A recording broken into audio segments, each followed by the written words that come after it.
Starting. Come on, Google. All right, we're on the air. Awesome. All righty then. Welcome to J and J Monday, the final pilot episode before the actual season starts.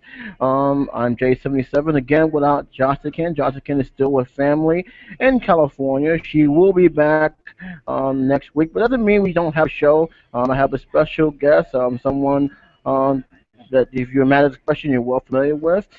Big Black Hat Man. Say hello. Hi. Hello. Is that good? Is that adequately said hello? All right. There's a lot of stuff I wanted to talk to you about. I finally got the opportunity to talk to you about, as well as the few stories we're going to be talking about as well. But I really want to talk to you about because uh, you're the person that really I admire a lot in terms of Western culture. It's something that I think a lot of people, especially within the African American community, don't really realize how important the Western civilization played a role in our culture, as well as just pretty much America abroad. When you hear about Western culture or even Western history period, it's always in a bare minimum to pretty much fictional category. And that's not really true. The West had indeed played a very important role, and I'd like to hear from your opinion about why it seems to be like the West is always seemed to be kept at a minimum, and why people don't really, dive into that that culture, especially within the African American community. Well, I mean, as far as not really diving into the actual history of it, the Romanticism has always been more popular. I mean, I just read a great book on the railroads in the West, and it basically emphasized how what a sham they were. But it's really beautiful history. It really shows how Hmm. Americans and business have worked together, and really in the West. As far as African Americans not getting into Western cultures, because the African Americans who were vital to the West, I don't think have been emphasized properly. I read a book last year, 2 years ago, I forget now, but it's about Bass Reeves, and people not knowing who Bass Reeves is one of the real tragedies in my mind of the American West. He was a U.S. Marshal, ruled the Oklahoma Territory, which was the most dangerous place in almost the world at the time. Half the U.S. Marshals who have ever been killed in duty were killed in that Oklahoma Territory in that short period of time. And Reeves was one of the best. He was there for 20 years, and he was considered by far and away one of the best marshals, a former slave from Texas who went up, needed a job. This is the job he found, and he was excellent at it. So that's too bad that people like him haven't been emphasized, for the community. That's amazing.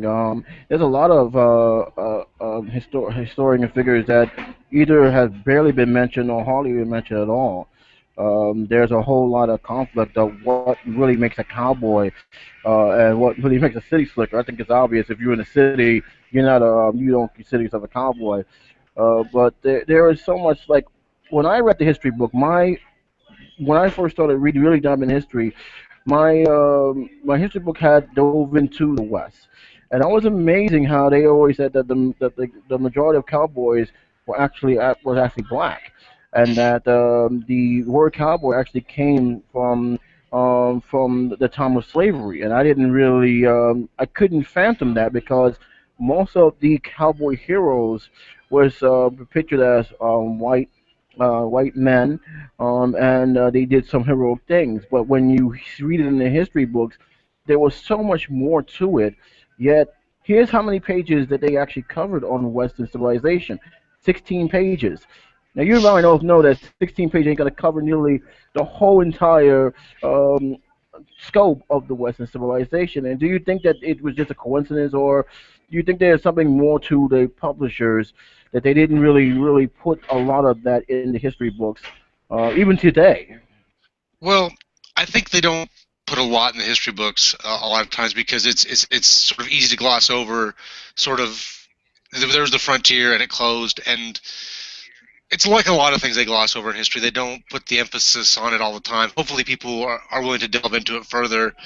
And as far as the African Americans being cowboys in a lot of instances, it actually makes perfect sense when you consider the history. A lot of those trail drives took place post World War or post Civil. I'm sorry, post Civil War. I was talking about World War One earlier. And I'm getting confused. Post Civil War, and you have, of course, a lot of freed slaves who just don't have jobs, and a number of them are in Texas. Well, they've got cattle experience, so it was pretty easy to hire those guys to do drives north. And so a great many of the cattlemen who drove cattle north, the hired hands were African American. So Okay. What is it? Was it? Because a lot of people get a little offensive where they try to compare the pioneers to actual Western towns. People don't really want to. I don't know if I'm saying this right. Want to mingle those two as one. I'm take for instance. I take perfect example. Those who have traveled from one part of to the state to the other one to find land, they don't really consider them as Western folks than those who actually lived there and actually went through the good and even the heartaches of living in those kind of environments. Like I put an example, people who have lived before the Civil War, they don't like to consider themselves as Westerners until after the Civil War. Do you think that doesn't really make a difference? no, I mean post Civil War. Well, you get the first Transcontinental in 1869. So actually, the people who went before the Civil War were the people who really braved it. They were the people who were out there kind of on a limb with nothing. The people who went to California pre-gold rush and then shortly after the gold rush, and of course the Mormons in Utah. No matter what you think of the Mormons, they were really going on a limb going out to Utah, which was largely desert. Those people were probably the more pioneering, to use the word. And of course, pioneers evolved throughout American history. And first was Ohio, and then we have the Mississippi River Valley, and then of course we end up, post Civil War in the American West. That's my thoughts on that. That's just that's very interesting. How big was Texas in terms of the Western civilization? Did they had a very big impact of the stuff that happened in Texas? Did they play an impact on how the West was back then and how it is today? Well, yeah, because the thing with Texas is it was like the first American West, right? It's settled in the 1840s largely, 1830s, and well, gained independence 1836, and largely settled 1830s, 1840s. Cattle drive started out there post Civil War, so pretty much a lot of the significant things, I think, in the more popular culture are are uh, are considered with the Texas. Sorry, my phone Hmm. rang. Um, so that's why Texas gets its emphasis is because it's sort of the first American West, and it lasts quite a long while. And a lot of the more popular figures are from there. I just mentioned Bass Freeze. He's actually originally from Texas. Charlie Goodnight was from Texas. John Wesley Hardin's from Texas. Almost every major Western figure you can think about spent some time there. Wyatt Earp spent some time there. His brother Virgil, Doc Holliday was there for a while. And that's why Texas, I think, gets sort of an elevated loft. And of course, there's a lot of legendary stuff from Texas. They're a little they're good about promoting it too. So So Texas definitely played a big part in that.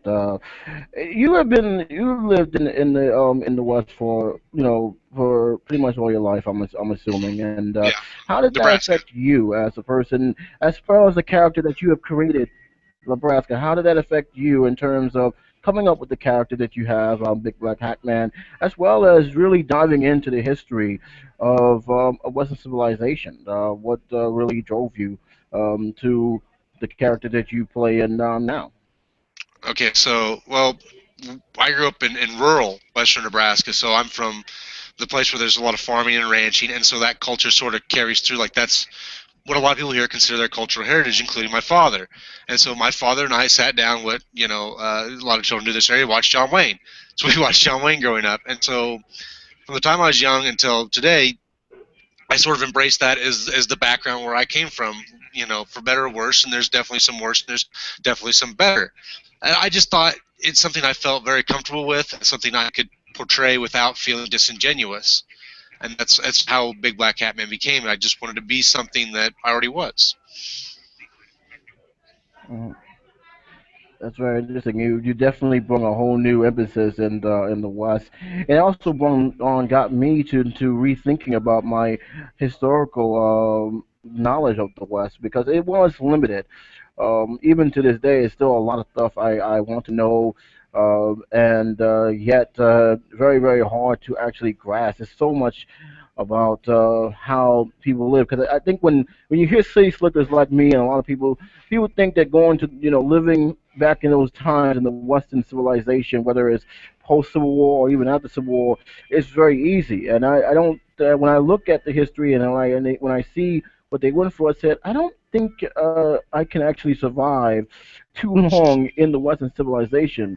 Uh, for one reason is, and I think it's kind of true, is a horse is like someone's livelihood. Without a horse in the West, there is very little chance of survival in the West. Yeah, well, I mean, it's the mode of transportation, the distances you have to travel. So, yeah, you pretty much have to be familiar with a horse in some way, either riding one or being able to hook one to a wagon. If you didn't really want to ride a horse, I guess you had to sort of suck it up and live in Denver or Omaha, or well, back then it would have been San Antonio. You had to find one of the major cities to live in and maybe ride some trolleys around or something. They had a lot of times had horse-drawn trolleys in these towns, and or you could walk. So yeah, if you couldn't ride a horse, you were pretty much restricted to some very small areas in the West. Mhm.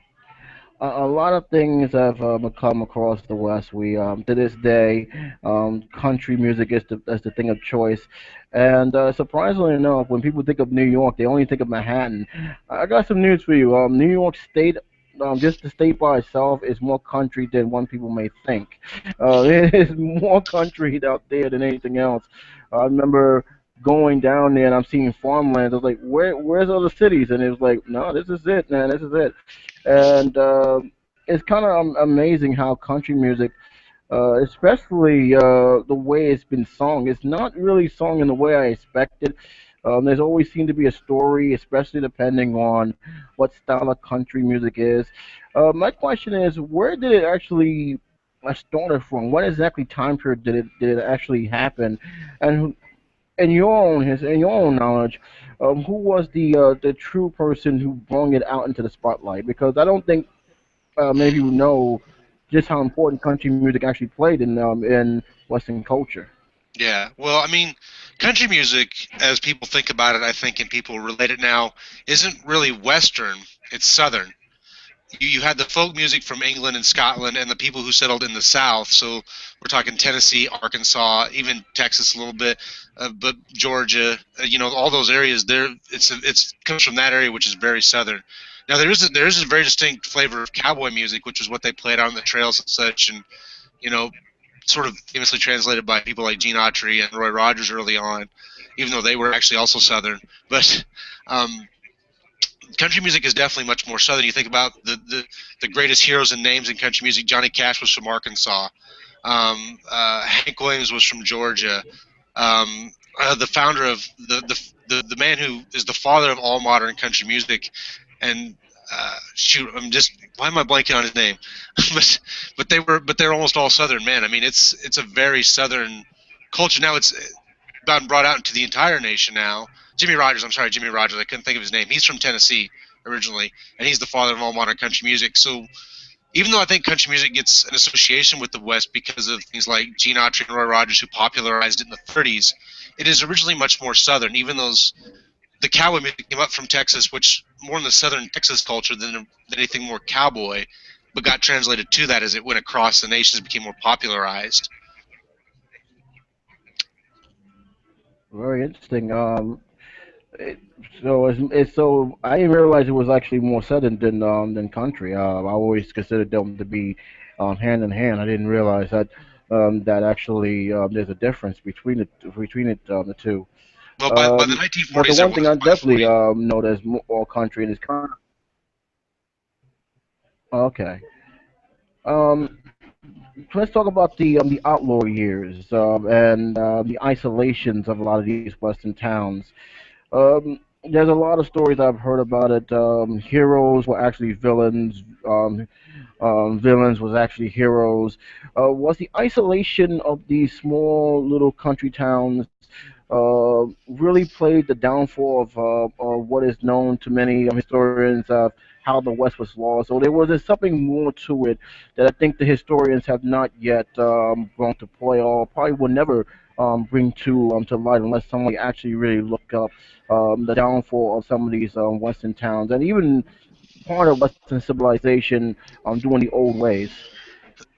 Well, starting in the 1970s, historians, when they really looked at the American West, the lawless West that we think about, it's sort of mythic.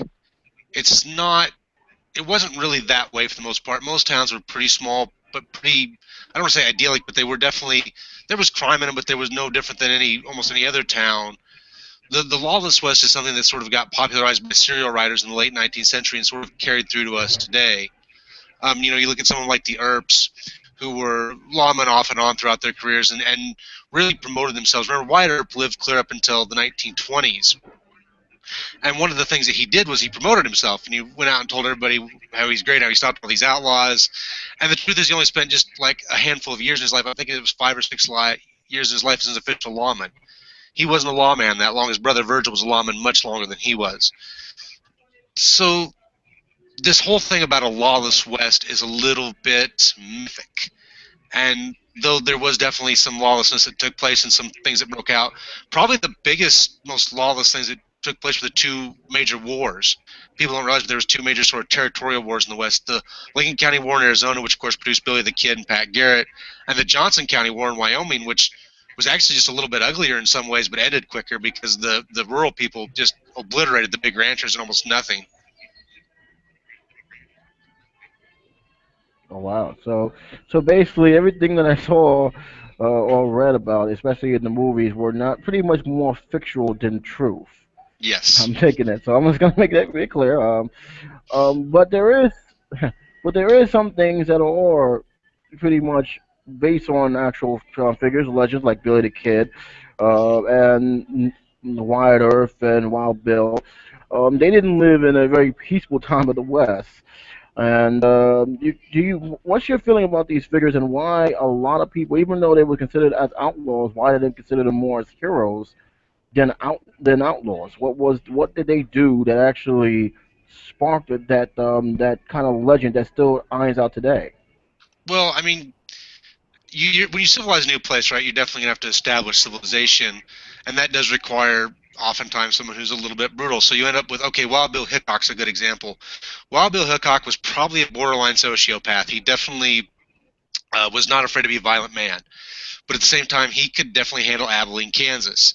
So that's the kind of person you put in charge of Abilene, Kansas. It's a big cow town. There's a lot of cowboys that come in and get a little raucous, tend to shoot their guns in the air. You need someone who can kind of control that. You get someone who's not afraid to go out and pistol whip somebody with Wild Bill Hickok. And that's how that works. So you have these people who were definitely a little rougher around the edges. The Earps were definitely capable of that. Bat Masters was actually extremely civilized. I think he maybe only shot one or two people his entire life. But you definitely end up with these sort of people as you're establishing law and order who will establish it by force. And that's where I think a lot of the legend comes from, is you do have these handfuls, and many of them self-promoted by other people, but there was always a promotional behind it. I mean, actually probably the most famous killer in the West was John Wesley Hardin, and almost everybody's forgotten his name now because he didn't have the great promoter behind him that a lot of these other people did. So if you have a great storyteller and someone who knows how to do it right, your name will be forever cemented in history. If not, Yep. well, good luck finding him on the front page. It's amazing.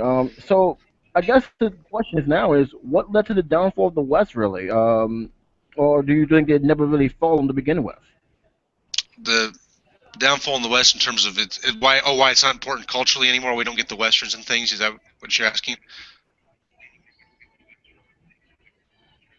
Yeah, out of this way, when I read history, it seemed like the way of the Western civilization, which it all depends on how you think about it. I know a lot of people who live in Texas and Oklahoma and other areas that still holds on to that culture will say it never died. But a lot of historians always said this is how the West was lost. The problem is they never really explained how it was lost to begin with. One consistent thing is that the way the West was in terms of farming, in terms of getting around these towns, wasn't as sufficient uh, now than what it once was back then. Because, like I said, a lot of places was a little bit isolated. I didn't know that even some parts of the towns had their own currency, which I can't fathom. But there's just a lot of stuff that it was said, and I just want to hear from you. What is your feeling on the West? Why people still consider that the West was lost at that time when the West has actually been thriving for years? It doesn't seem like a lot of people have lost their style of the West today. Well, it's definitely much different than it was. I mean, the family farmer, the family rancher, all those sort of things living here, I can tell you they don't really exist anymore. It's very corporate. There's a most large Cargill and other major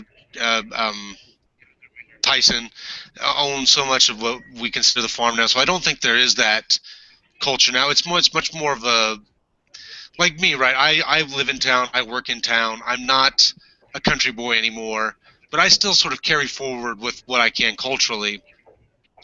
And so I don't think that it's been lost so much as it's just much different than it was.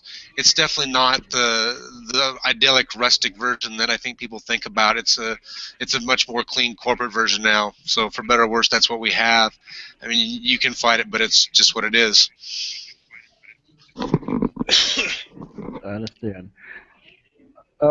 Is a part of you wish that some of the old Western ways still exists, or do you? It doesn't really matter to you. Well, I'm extremely biased now on this question because I grew up farming on a farm that we had to sell because we weren't big enough, and so I wish we were still could have our family farm, and I wish I could farm with my dad. I would do that to this day if I could, and that's my bias there. So, I understand. I understand what you're feeling because my grandmother um, was, to this day, Robert rest her soul. I always remember she was grew up in Augusta, Georgia, and she had a sense of business to have to sell the farmland that her and her husband have had. So I can pretty much relate to what you're saying. Um, I will say, ask you this though: if someone wanted to really dive into the Western history, and don't know where to start, what would be the best book or what would be the best way to go about it? Trying to get as much information that they can without it being either sanitized or just basically leaving out some important parts to history. ooh, wow, there's so much. Oh wow, I'm trying to think. We're even to send a person to start that kind of academic journey because and, of course there's people who made their entire professions out of it. I would definitely read stuff past the 70s. If you're going to read a real serious historical work on the West, make sure it was probably written after the 70s when they really started to clean a lot of the veneer off the mythos of it, but brought into some more authentic history.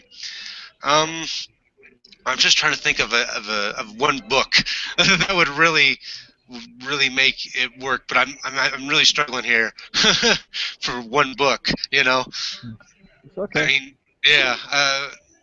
Anything by White out of Stanford is good. The man knows his stuff. He's been a historian for a long time. Um, oh boy, I guess you go to your community college and look for a good Western history professor and have one class. If you have that kind of time on your hands, I did it one time in my life. So I have a book called Into the West, and actually I can't remember who writes it now off the top of my head because I need the information I can't remember. So but there is good academic work out there. Just as long as it's written usually by someone from a college and has some pretty good reviews from places like Stanford Western Historical. And when they write a good review, you're usually pretty solid. New York Times historical reviews, when they write you a good review, you're usually solid. As long as you have that kind of background and it's by someone who seems to know what they're talking about, you're probably all right. All right. Well, like I said, we're gonna talk about a few more things about the West. More on the entertainment side, and then we're gonna head on to our stories because God knows they're just waiting for me to talk about them. Let's go to the entertainment part of the West. Western movies. The last few years, it's been pretty much off and on. They still make them, some modern, some pretty much going back into the past. I recently have watched The Searchers again. Great film. And throughout the years, you mentioned a couple of films yourself, like True Grit and everything else. I've also seen a big list of films that actually no longer exist, sadly, because of the fire burning and everything else. What was it about that genre that you love so much, and what is it that you wish happens to the genre that will reboost its popularity to today's audiences? Because even though the films they still make the films, of course, it's not as mainstream as it once were. They still make it, but pretty much when it comes to award seasons, or pretty much as an artsy house film. And what are your feelings on the past and now, and what you expect to see, if you do have an opinion on the future of Western genre? Okay, so let me start with the past. The reason I personally love westerns is I grew up with them, and I've just learned to see the complications and the good things about them, and sort of that. I like to. I guess maybe I like to think of myself as someone who thinks big, and a lot of times westerns have this very big train of thought and this very romantic feel to them. And I'm a little sentimental, and John Ford, who's probably the greatest western director who ever lived, was very sentimental, but he was also a tough guy. So if you want to be a sentimental tough guy, westerns are the place for you, and that's where I come from. And as far as the modern western goes, I thought a lot of what is wrong with them was typified by the Lone Ranger from a couple years ago. And as I'm watching this film, I'm thinking to myself, in a way, this is the perfect tribute to serial and B westerns. But who in the heck was asking for a perfect tribute to serial and B westerns? Virtually nobody. And so I'm about the only person who enjoyed the film, I think. And it was too long. And I'll admit that's the problem. Film's got problems. It's too long. But individual review of that aside, I just don't think it's culturally sort of past us. Now westerns still exist and they're still out there. And honestly, when they do the smaller ones, the art housery ones, they're typically better. People really still put the time and effort and thought into that. One of the films I am looking for going forward is the remake of Magnificent Seven. It's a great film. If you get the right people behind it with the right acting and the right emphasis, it could be a great film again. I mean, we saw True Grit get remade, and it was a great film again. So as long as you can sort of, they're always going to be very small, right? It's not going to be big anymore. But as long as they can still make that acceptable small western that appeals to a sentimental tough guy, I'm all for it. I think we'll keep getting that from time to time. That's great. Um, the role of African Americans in these movies, I saw a history on about it. It's kind of shocking, but then again, when you see the time period of the film that came out, one can't be too surprised. They did have some good, well-known African Western films that has been known to not only from critics but for the Film Institute.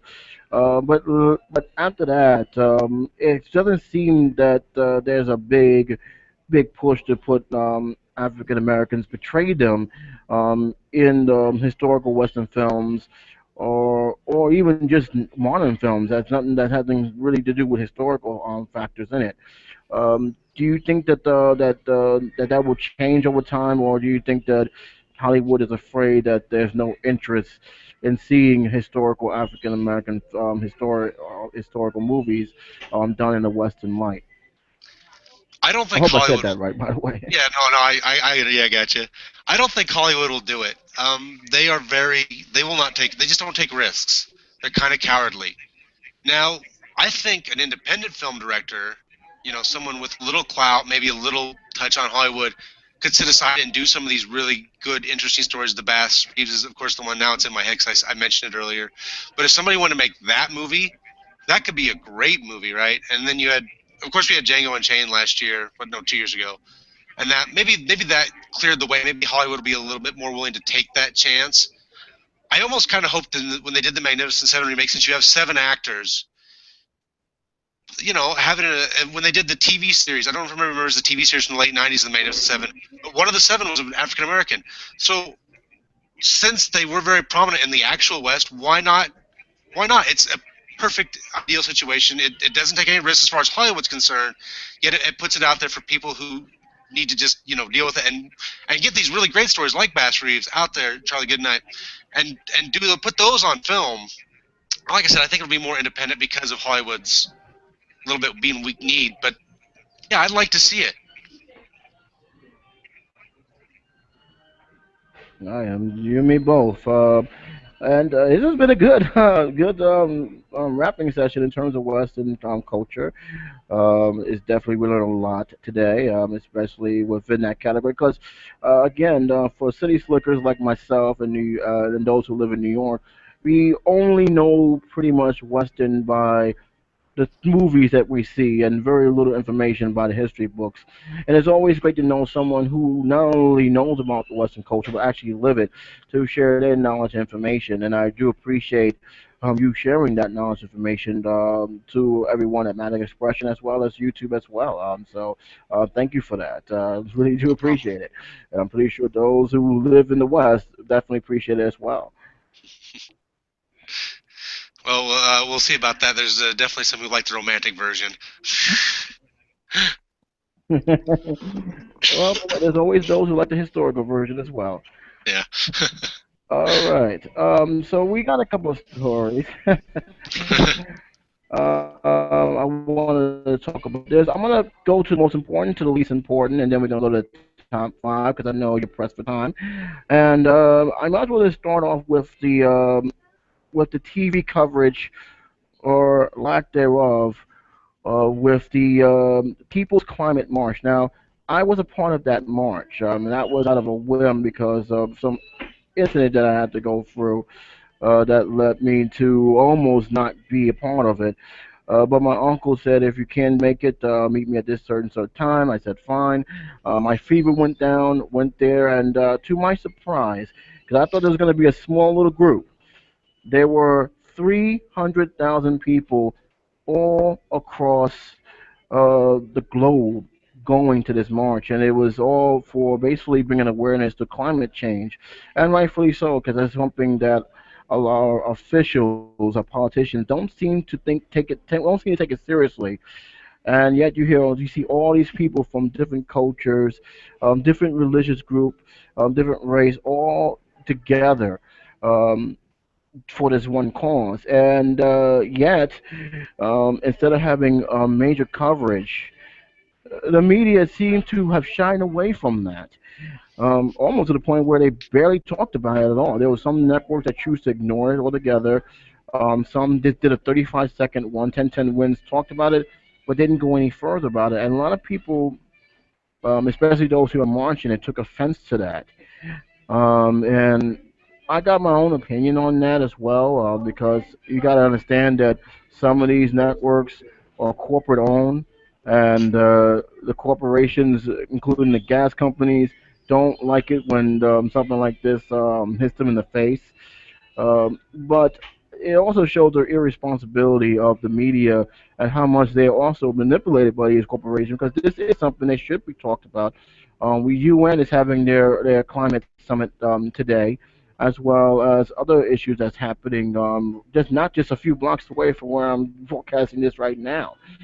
So not covering it, a lot of people felt it was not only irresponsible, but it shows us how bad the media uh, has really fallen in terms of very important, very informative news. And I'd like to hear your opinion on this because I know I gave you your article. I don't know how close you dive into it, but what are your feelings on that? Do you find it kind of odd, or do you think that there's no coincidence at all that they just choose not to cover it as extensively as they should? Yeah, they choose not to. They're very corporate, like you said, and they're very much tied into these companies that profit from not making efforts to uh, change the things that we need to do to end climate change. And the media not covering it allows, in the area where I live, a lot of people don't believe in it, and the media not covering it and sort of sticking their head in the ground allow those people to continue to think that way, which is incredibly detrimental.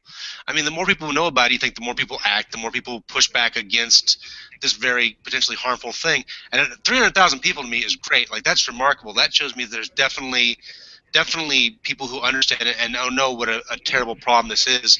And the fact that the media still just won't cover it because it's not sexy or whatever is frustrating. Is so unbelievably frustrating. I've long ago given up the mainstream media. I don't watch TV news. I get my news from online sources by and large because I find them more reliable. I found them to cover stories I'm interested in. And you need more than Neil deGrasse Tyson and Bill Nye they're the only two public figures I can think of who really emphasize these points, out there, and it's really sad. It really needs more coverage, and the media's just got to catch up on this. I don't honestly don't know what to do about it in some ways. It really is. It really is sad. But I will say this: despite the media not covering it, the word did got out, and that's from the hardworking people who went out and actually passed flyers or actually posted a lot of stuff online. I give mad props to NPR for making it their business to talk about this stuff. Like I said, we had people going as far as Vermont, to all the way to California, to other parts of the country, coming over here and making it aware that hey, climate change is real. We need to really step up our game because it's not getting any better. And they don't need to tell me because I live in New York and we had one of the craziest weathers within the last 4 years. And Sandy should have been a wake up call for a lot of New Yorkers because that was a storm that no one was prepared to have, and it took us a good year, and it's still recovering from that storm. And here's the thing about this, and I want to explain how this is, and it's kind of ironic. My uncle, I was with the Buddhist group. We was in the religious part of the section, and I was a little bit surprised because here we have in one group of sections Muslims, Hindus, Catholics, Jewish, Buddhists, Baptists, all gathered in this one particular area, waiting to march down the streets. They were singing songs. They was cheering. They was saying hello. They was happy, and I was really smiling because I said, these are all religious group come together. They're not even thinking about their religion. They're not even bringing their views. All of them are smiling. All of them are having fun. All of them are shouting and talking about climate change. And I'm like, why can't we do this all the time? Why we have to wait until this moment to all come together? It shouldn't matter what other kind of religion you have. This is perfect. This is the perfect example of, you see, it doesn't really matter what religion you're on. When it comes to something like this, we should all should come together. We all should unite. It shouldn't be just this one cause, and I find it very interesting, and I actually was glad to be a part of that. I was a little shy about it because I didn't know how to react, but to me it always struck in my kind of head is, you see, we came together for this. Why can't we all come together as one for other things? And it always surprised me with that.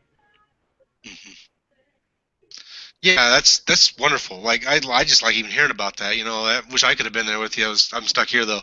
I don't really have the money or the vacation time to travel out for that, but that'd be awesome. Yeah, I mean, the one thing you got to remember, I think, is that we're all humans, right? So we're all in it together, whether we like it or not. So on something like this, we definitely have to come together because it affects all of us. You can't avoid it. hmm that's definitely true. And again, I am very, very disappointed. And I would think that the news, for once, will actually cover this event. They was covering the NFL night and day, and I'm not going to bring up the NFL in this whole podcast. I'll probably do it another one because I got enough to say about the NFL. But the point is, this is just as important as the NFL. It's something that no one, I'm gonna tell you right now, no one expected this many people to show up. The cops were stretched thin because they didn't expect that many people to show up, and there was no big problems. Everybody was well behaved. We washed down. We started at Columbus Circle, marched all the way down to Central Park, Sixth Avenue, 42nd Street, went down 11th Avenue, and we ended at 34th Street, and it was just everybody singing, dancing. We had people from the buildings waving at us. It was something that no one expected to have. It was one of the largest thing in New York City. And you turn on the news, and it's like, well, they was marching, and now here comes sports. I mean, that was it. And I'm like, wow, we really not gonna cover this, are you? But I guess this is why social media has becoming more popular than actual media that we're supposed to trust and rely on the TV. And it's a sad, sad state. I mean, it really is. Yeah, no, I agree with you. It's great to hear about it. It's great that it's happened. And that is the one thing about the internet and all the connections that we can get things out like this without the mainstream necessarily being on our side anymore. So, I mean, The march sounds like it was a great thing, and I'm glad it really did the job in some sense, at least, because it'll get out there eventually. Unfortunately, it takes a little time sometimes because the mainstream's not on your side. But and in fairness to CNN, I'm going to say this about CNN: they haven't reported any news in like 5, 10 years. Hmm. So once you've stopped reporting the news altogether, I don't think missing this story is that big a deal. I understand. All right. Well, I pretty much said what I have to say about this, and I hope I see more of this in the kind of coming future. It's definitely something that should draw attention to. I have kept tabs on the news about it. It doesn't sound like a lot of the countries are willing to cut munitions for the sacrifice of profit. But if you keep seeing people like this gathering up, when we got 300,000 and they come up to a million and more, you can only ignore the situation for so much before you finally realize that hey, there are people out there who's getting sick and tired of us ignoring our climate for the sake of a profit, and hopefully that this is kind of democracy continues to go on because if the people keep shouting and shouting, eventually they will be heard. Yeah, well said. I agree with you. I really think you got a good point there.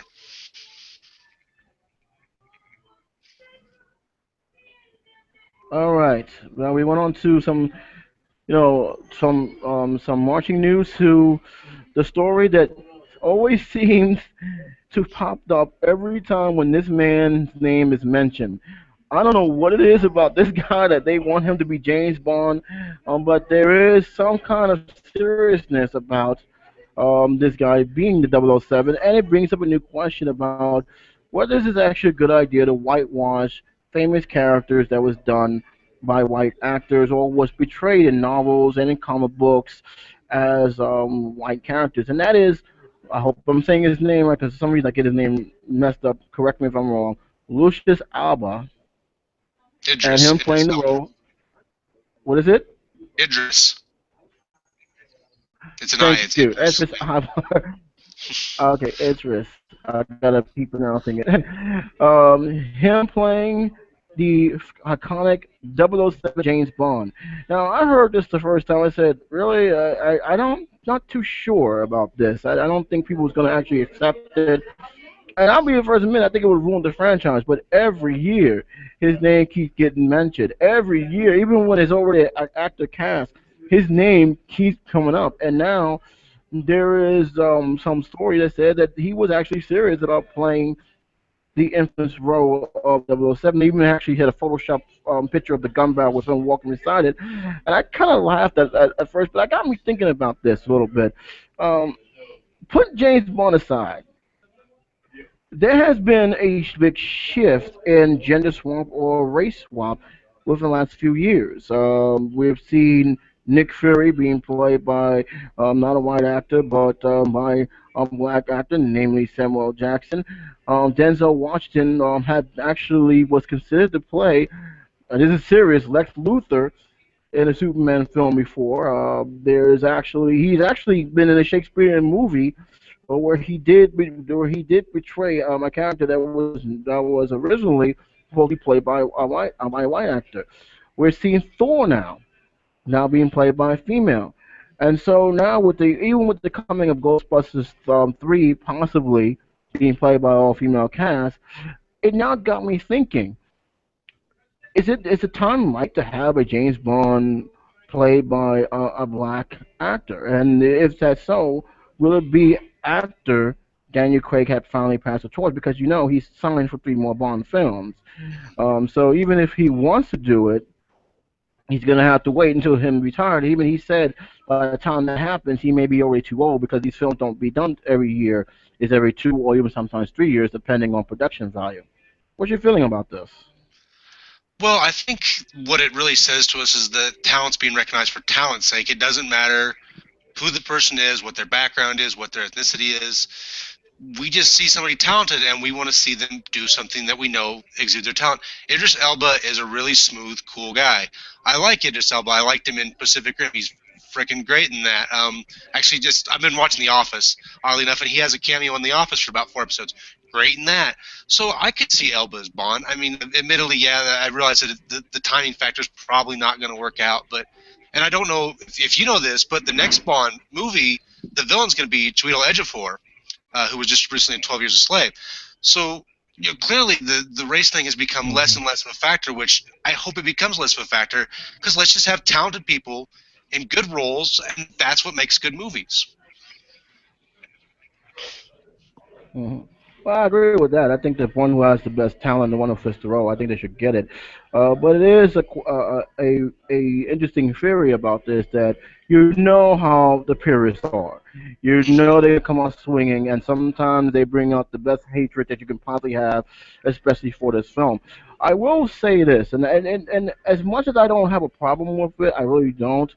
I do have to ask my question. Is why is it that we need to take over roles that was designed for a white character? Why can't we just come up with our own characters and develop them and put them on the big screen? Is it that hard to do in Hollywood, or is it something I'm actually missing? I think it's because Hollywood's just they're so unoriginal. They just keep using the same characters, and so if you want an African American character, they got to play the character they've already done because they won't do anything new. Um, I'm going to be really harsh about Hollywood, so I think that's actually what it comes down Go to. ahead. But like I said, I think it's the most talented person in the best role. So I don't. I think they just kind of ignore it, throw it out. Who cares what race they are as long as it makes some semblance of sense within the context. And James Bond doesn't necessarily have to conform to any race, even gender. If they had a female James Bond, I could see it working under the right conditions. I'm not necessarily feeling that these Well, they roles have almost to had change. we came close to that though. Yeah, they did, and Well, we did came close to a female Bond, and mhm. you're kind of glad it didn't happen at the time. I don't know. I don't. It's hard to say. Maybe it would have worked. You never know. Experimentation isn't bad. In fact, that's what Hollywood needs more of. They're really bad, I think, about stagnating sometimes. And you're always gonna get backlash from people who are just openly and stupidly racist. I think about and a good example is Darius Hmm. Rucker, African American who sings country music and is a great singer. I really like Darius Rucker, of course, formerly of Hootie and the Blowfish. And of course, as soon as he got into the Grand Ole Opry, he was inducted in the Grand Ole Opry, somebody racist tweeted to him right away. And you're gonna get that, and he played it off very cool. Because Darius Rucker's a super cool dude, right? And played it off, and that's you just kind of go, okay, you're the old. We don't care what you have to say. We're gonna do this because we think this works. Okay. So you feel as long as Hollywood has the right candidate, it doesn't really matter. I'm glad I'm glad that's the attitude I think most people will take. Like I said, when I hear Lucis Alpha, when I first heard about it, my feeling is this is going to be a disaster. But seeing what's been going on and the actors who have been playing these reverse roles, I might say, you know what, maybe they could work. If they do it right and they do it where it's not they don't dumbing down the character, why not? I mean, it definitely would be done. Again, I don't think it's good. I think it'll be too little, too late for him because I do believe even he said it. The it may just he may just become too old for the character. But then again, the last time I checked, wasn't Roger Moore in his late 40s when he did the movie when he started doing James Bond? I think he was I actually know he older than wasn't in his Connery. 30s. Yeah, he was actually older than Connery, like maybe a year or Yeah, so. so So yeah, it's not out of the realm of possibility. That's for sure. yeah, and he was Yeah, so and he was 56 when he retired the role. So I know, so it could be possible. I mean, he doesn't have to do five, but it would be interesting to see what happens on down the road. Keep in mind, it's a long, long road down there, so we don't know. But it is something that is being brought up, and I gotta say this: the fact that people are actually talking about him even to this day, because this is not something that just popped up. This is like 5 years they keep talking about this guy playing Bond. That definitely got to bring interest towards not only towards how popular he has become, but also to the studios who may actually look at this and say, you know what, he may actually can be the next James Bond if Daniel Craig decides to retire at any time soon. So that's saying a lot about his character, his acting, and how much they actually respect his acting ability. So I got to give my hats off to him. Still didn't think he should do good deeds though, but that's a different story. Well, every actor has a bad film in their career, so excuse me.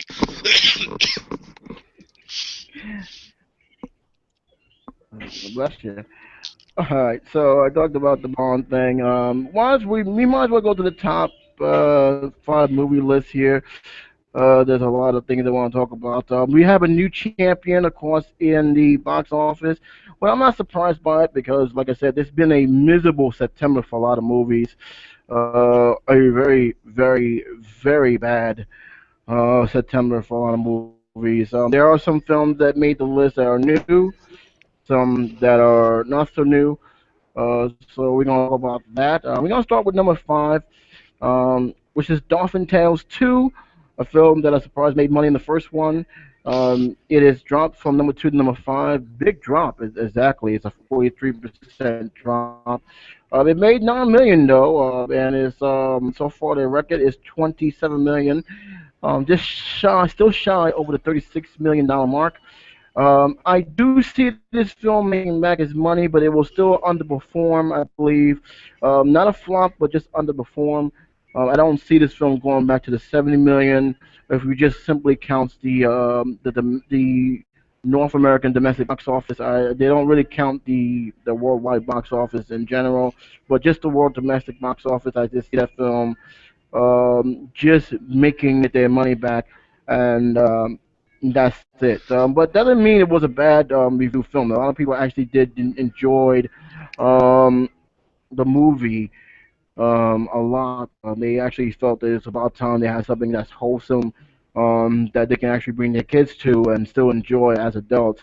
Um, Again, this film was not really heavily promoted. I didn't see too much TV interviews for it, so I guess word of mouth really that play into it. But again, the reviews were steady, so who knows what can happen in the next few weeks. I do not see it being in top five, but I do think it's going to make its money back. Yeah, probably. I mean, it's one of those niche things, right? Nothing. There's a certain there's a certain group that wants to see that film, and they'll go see it. And I admit, I didn't even know there's a first film. Like this was the first I'd even heard of the film was when the second one came out and it started making some box office waves. I'm like, oh, okay. Well, yeah, it'll do a little bit of DVD sales and it'll probably do enough to make its money, and that's all they really wanted it to do. So that's my all my thoughts on Dolphin Tale, a film I know nothing Uh, about. Well, the number one film is now the number four film, and this is something that I'm not too surprised of. The critics slammed this film. It would no doubt be one of the top 10 worst films this year, and that is No Good Deed. It went from number one to number four. It still made $10 million, so it is a 57 drop from last week. But keep in mind, this film cost them 13.2 million. They made $40 million. So they have nothing to worry about. So they did exactly what I predicted them to do last week: take the money and run, and that's exactly what they did. They took the money, made their money back. So even if this film is it's going to be deemed the worst, they're happy anyway because they still got $40 million to smile about after they take out the cost of making the film. So Yeah, I haven't heard much good about the film. I had no desire to see the film, and it made its money, and the people who were in the film will get more work as a result. And if they really are that bad, eventually they'll get found out, and that's just how that works. So, hey, lightning in a bottle, they made their money. Good for them. They're not starving artists, right? Yay, lucky them. all right, now go to number three. So we already know there's going to be a new king in the box office this week. This is a film that was promoted heavily. This is where I leave you. This is a film. I don't know the reviews of this film. I didn't bother looking at it, so I can't really say what it is. You probably know more than I do. This is where I leave you was a film that made $11.8 million. This is their first week at the box office. Their budget is 19.8, so unless they drop dramatically, I don't see this film bombing. Again, it's a film that is very weird. I had mixed messages when I see the commercials. I didn't know it was a comedy or drama or both. But so far, so good. It's not in first place, but I didn't think it's going to be it, especially with the two films that it was coming out. But like I said, it made 11. I expected to make no more than 9 or 7 more, and I think it will pretty much make their budget before week three. Yeah, I think this was one of those limited release films too. Like, I don't think it came out in every single theater across the country. It was just one of those select theater films, if I remember right. But it's one of those semi-independent, not really independent films that we've had over the years since Little Miss Sunshine came out. And I've talked to some people who really hyped it up, and some people who really wanted to see it. I read my very first review of it actually this morning, oddly enough, and the review was not glowing. It said it's not a waste of time, but it's not great. Maybe one of these days I'll check it out, but I'm definitely not going to go out of my way for it. Not worth the $13. No. All right, number two is a film that I gotta tell you, when I saw the poster, I couldn't believe that was Lane Nielsen. I mean, they did a good makeup job, or did some good paint job for the poster because he looked like a man who shouldn't be in this film. He was like 20 years younger in that move in that poster. I know that's not what he looks like in the film, but that poster really made him weirder than what it looks. But it's a film that I wasn't even too sure if you actually would see or actually actually wanted to take interest. I Walked Among the Tombstones, which is a universe release. This exactly what I projected was going to be. It made $13 million this week. This is a film that actually got mixed ratings. It cost them 28 million. I'm kind of surprised it was that much, considering, like I said, when I saw the trailer and the poster, it didn't look like it cost them that much. But it did cost them. But it did make 13 million the first week. I do see it sticking around a little bit longer in the top five. I do see it making its money back. Like I said, it's not like this. A lot of these films that's coming out this whole entire month and even next month aren't big budget box office. So to me, these films can make their money very easily uh, within week one or no more than week three. And I think this is one of those films. But this was also heavily posted all over the place in New York. And despite the mixed reviews, people still like to see Lane Nielsen do what he does best: beat people up and shoot people and take names. Yeah, I have some interest in this. I admit it's kind of fleeting and passing. I've heard the book is really excellent, and so maybe I'll just read the book. I don't know. But I can see why this film just basically on Liam Neeson's celebrity right now. He's still very high in the consciousness. Was able to make some money and will make money, and once again it's one of those things I might check out. Now I very rarely get to the theater. I confess, like where I live and just my schedule being as crazy as it is, I don't get to the theater nearly as often as I'd like to. Maybe twice a month. So I won't probably will not see this one in the theater, but it was one that if somebody said, "Hey, let's go do it," I probably wouldn't resist. I'd probably okay, let's go see the film, A Walk Amongst the Tombstones, which might or might not be good. I don't know. And number one film, which I was not surprised, and I would have been probably been more surprised if it didn't make number one. I would have been shocked if it didn't, and it did, and it did. So I was happy that my prediction came true in this one. The Maze Runner. Um, I didn't read the book. I don't know what this is all about. I saw the poster and I instantly saw I saw the Hunger Games written all over it. I may be wrong. The movie may be good. I am planning to see it one of these weeks. But it's a Fox release. The film basically crushed all newcomers pretty badly. $32.5 million. This was played in 3,604 theaters. It has averaged $9,000 in each one of them.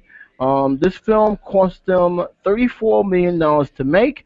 They are 2 million shy of making that budget, so do expect them to actually go past that budget next week. So this was definitely a hit.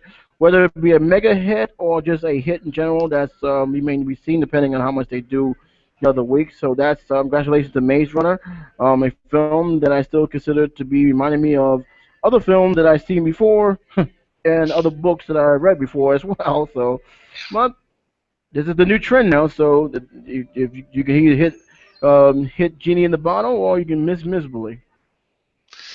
Here are my entire thoughts on the Maze Runner. Okay, I saw the first Hunger Games movie and I read the books and I kind of liked them. I thought, all right, this is acceptable. This isn't. This is actually kind of fun. Then when Ender's Game came out, I didn't see Ender's Game because I didn't care. Divergent came out. I didn't see Divergent because I didn't care. I don't care about the Maze Runner.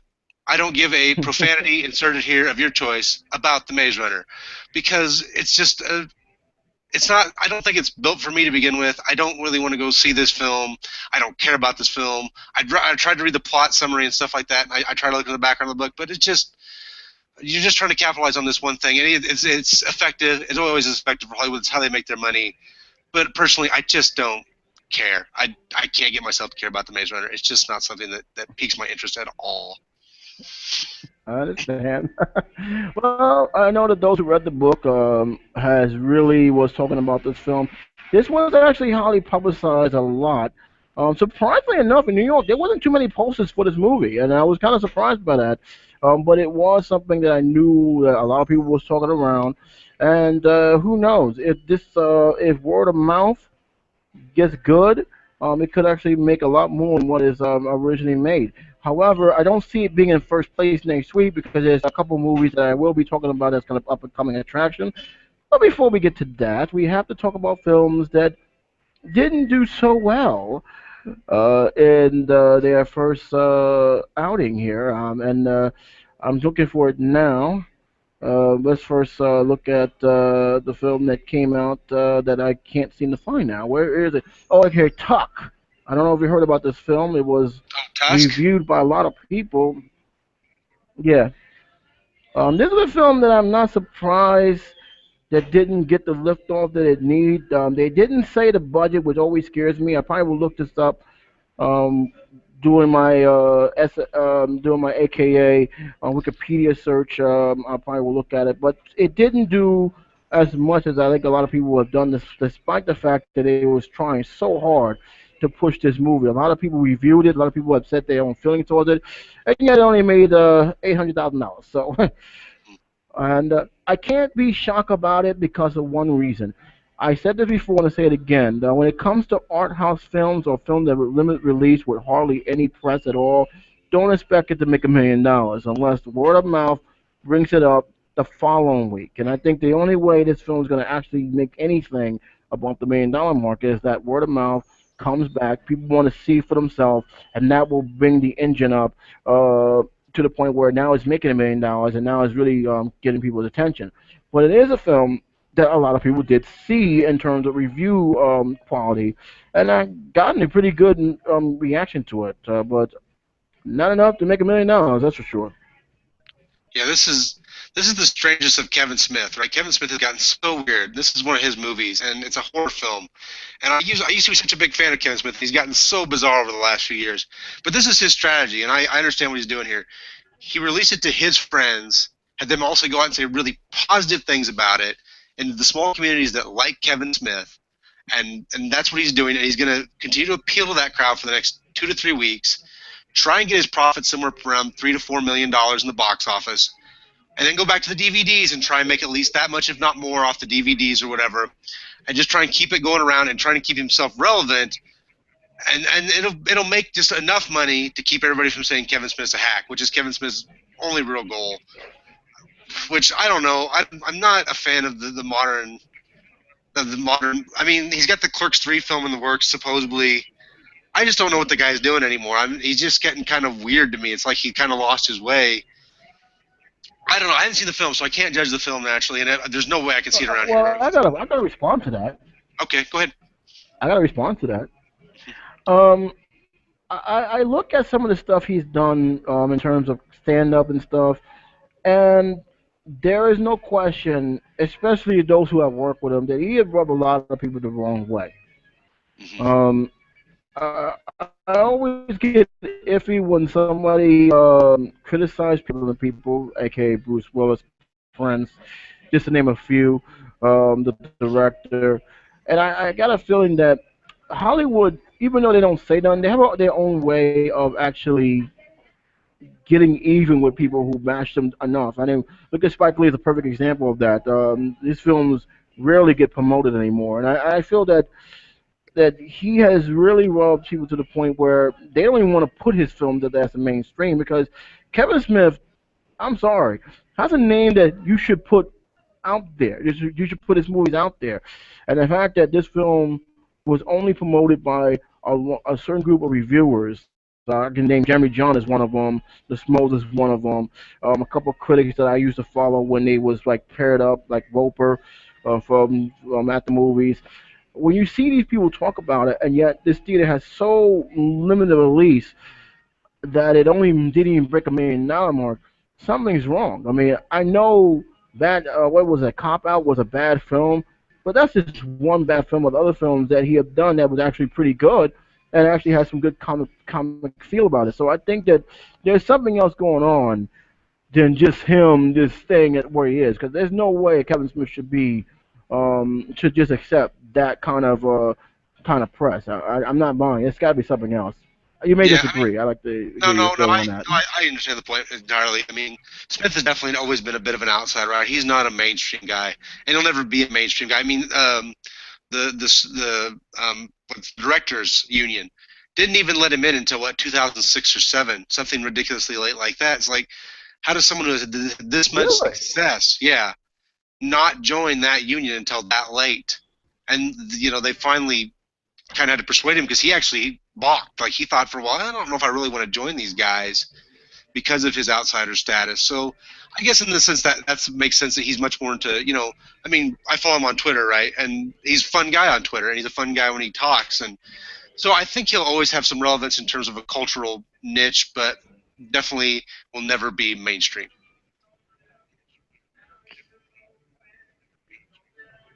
Well, that's unfortunate because I think he has a lot to offer, and I didn't realize he wasn't part of the union until recently.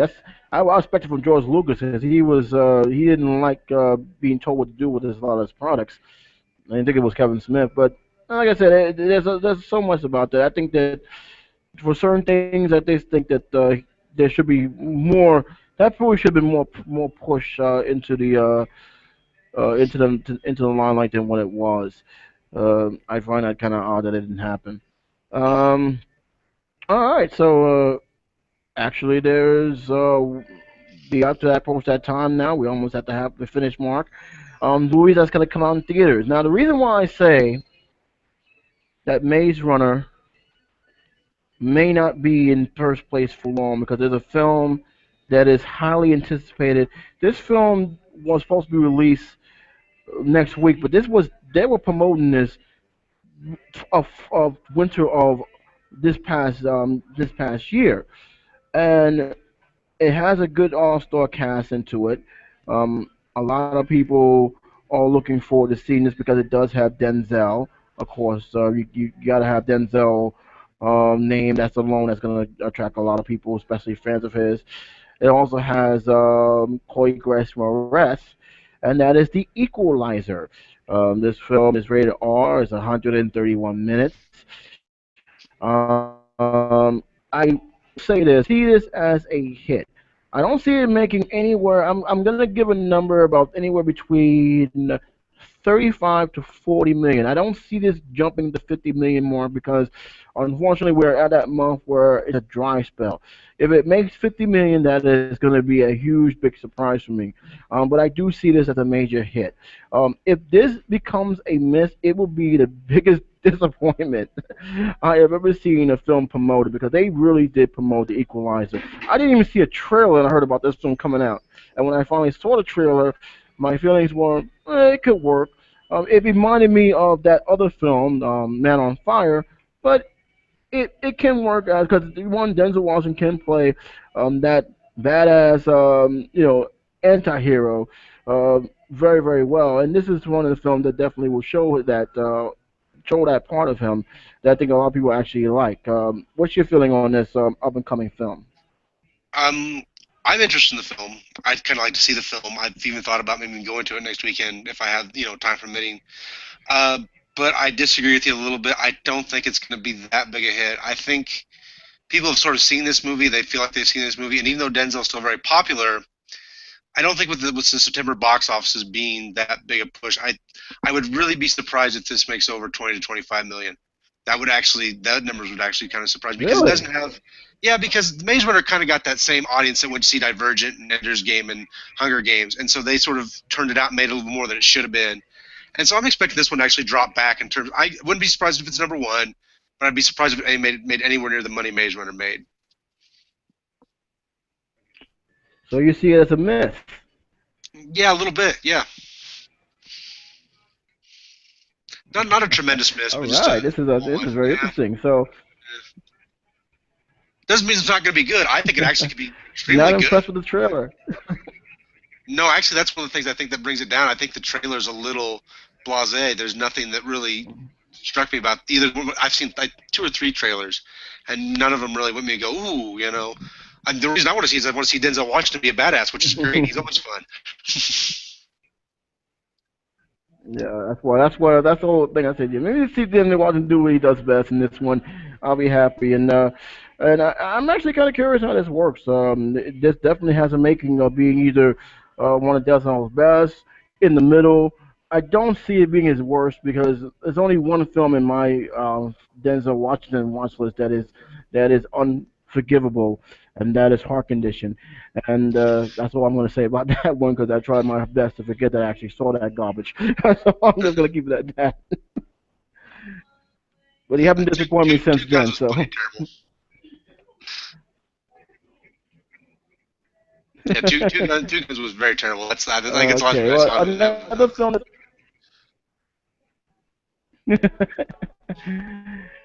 another film that's coming out next week. Another major release. This one did get a lot of push, and I have no idea what to think about this film. I really don't, and that's Box Trolls. Um, I don't know. This is I'm going to put it in the middle as a toss up. It could be a hit. It could be a miss. I don't know the budget of this movie. I don't even know what this movie is about. I didn't see not one trailer of it. I got to check it out. I get that probably give me a better idea. Um, just for the fact it's animation and it doesn't look like they're relying too much on. For at least what I understand, it's not there's not many 3D viewings for this. There's actually a lot of movie theaters are doing it on 2Ds. I think it's gonna do just. I think it's gonna do on average of probably 18 million. I'm being generous with that. I just think this film is coming out a little too early. I think this is a holiday film that should have come out probably October, Hmm. no later than early November. Yeah. I don't know. I really don't know how this film's gonna do. I know Patricia talked about this film briefly. I know a couple other people talked about this film briefly, but I don't know what to think about it. I think the animation just it doesn't really draw me. I don't know why. This doesn't really draw me. Maybe because I've seen it before, and maybe because it just doesn't. The title doesn't really catch on. But it is one of those films that I try not to be. I'm trying to be generous, not to say it's a miss because with animation it really all depends on the draw. But I don't see it being a hit either. I see it in the middle. Yeah, it's gonna be like the releases from the studio, which were Coraline and Paranorman. It'll do okay. It'll get a lot of it'll get a lot of critic praise, and that's kind of what it'll be. It won't be any more than that.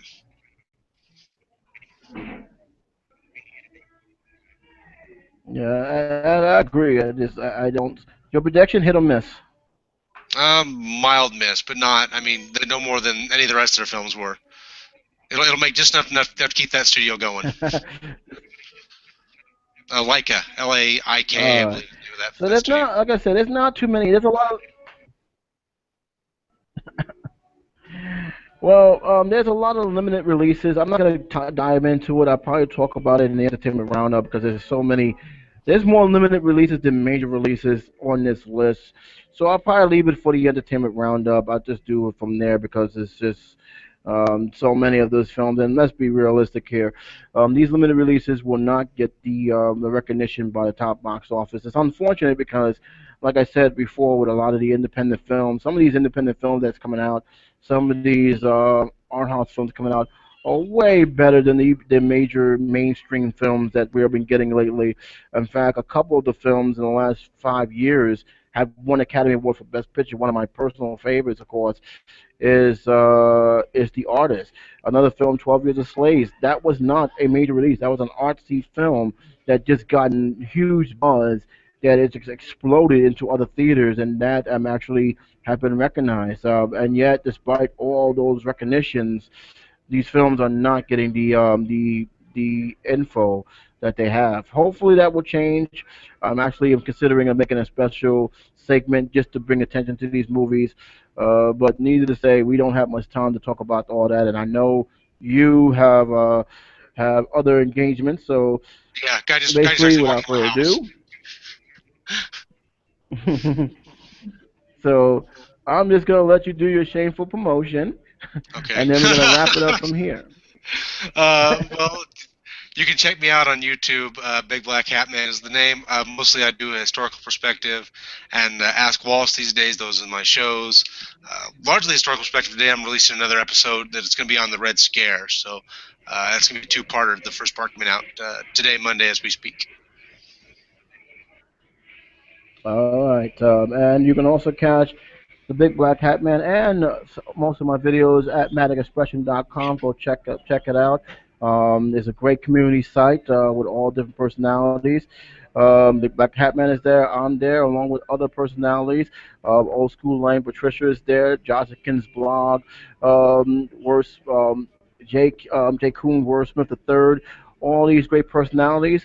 You get to see blogs and videos all created from the heart and not some guy who's just trying to phone it in. So if you ever get a chance, I'll leave the link below. You can also see this video not only on YouTube but at maticexpression.com. And with that, I will say to those who are watching this on YouTube and at Matic Expression, take care, be safe. I want to thank Mark, Big Black Hat Man, for joining me in this grand finale of our pilot episode. The first episode of J and J Mondays will be announced later on during the week. But until then, J and J Monday saying take care, be safe, and I'll talk to you soon.